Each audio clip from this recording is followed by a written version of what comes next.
"Hello, Bob. Remember me?" said the man in the suit.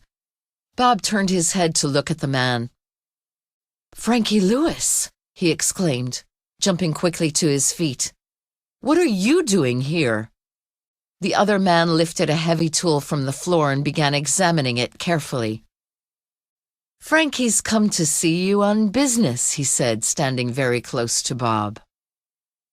"I see Monty's still working for you, Frankie," said Bob, looking at the second man. Bob picked up an oily cloth and used it to clean his hands.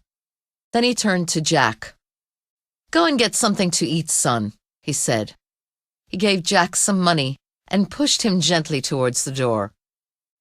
"What do they want, Dad?" Jack asked, worried. "Don't worry about your father. We're just going to discuss some business with him."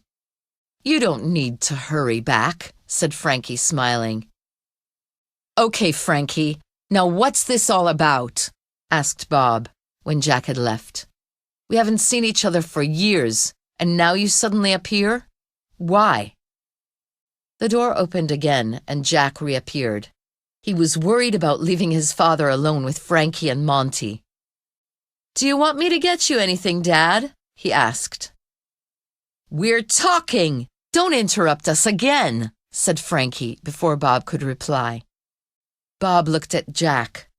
"No thanks, son. I don't want anything," he said.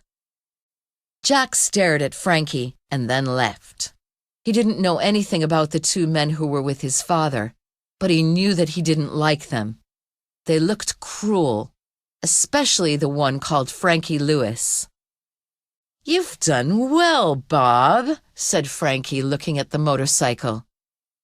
"I've never wanted to ride one of these things. An expensive car like a Ferrari or a Porsche is more my style."